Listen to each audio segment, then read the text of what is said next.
জয় মা, সবার ভালো করো, মঙ্গল করো। এই মন্দিরে এইটা হচ্ছে আমার পুরনো জায়গা, পুরনো স্মৃতি। কলাবাড়ি চা বাগান, জলপাইগুড়ি ডিস্ট্রিক্ট। এখানে অনেক স্মৃতি আমার, তাই ঘুরে ঘুরে দেখাচ্ছি। এখানে মায়ের মঙ্গলজনীর ফটোটাও আছে।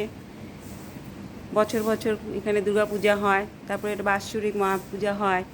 তা এখন তো বর্তমানে কলাবাড়িতে থাকি না, তবুও কলাবাড়িতে মন টানে। সেই ছোটোবেলা থেকে কলাবাড়িতে বড় হওয়া। জয় বাবা লোকনাথটা কে দিয়ে গেছে? হ্যাঁ, বাংলা থেকে দিচ্ছে। বাংলা ম্যানেজার কি বাঙালি? আচ্ছা, পূজা অর্চনা ওনারা করে না? কি সুন্দর মালা টালা দিয়ে সাজানো, দারুণ সুন্দর, দারুণ সুন্দর।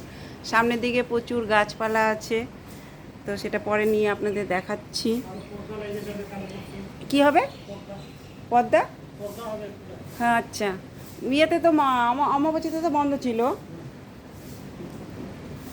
তো মন্দিরটি কেমন লাগলো, ঠাকুরটা কেমন লাগলো, যদি ভিডিওটি ভালো লাগে তাহলে একটা লাইক কমেন্ট শেয়ার করে দেবেন। সকলে ভালো থাকবেন, সুস্থ থাকবেন, মার কাছে প্রার্থনা করবেন সবাই যেন ভালো থাকে। আমার এটা পুরনো জায়গা, এখানে ছোটো থেকে আমি বড় হয়েছি। এই মন্দিরে অনেক স্মৃতি জড়িত আছে। যাই হোক, রাখছি। খুব ভালো লাগলো। এই মায়ের মন্দিরে যে আসে তারই খুব ভালো লাগে। মায়ের মন্দির তো মা যেখানেই থাকুক সবার জন্যই মাথার উপরে বিরাজ করে।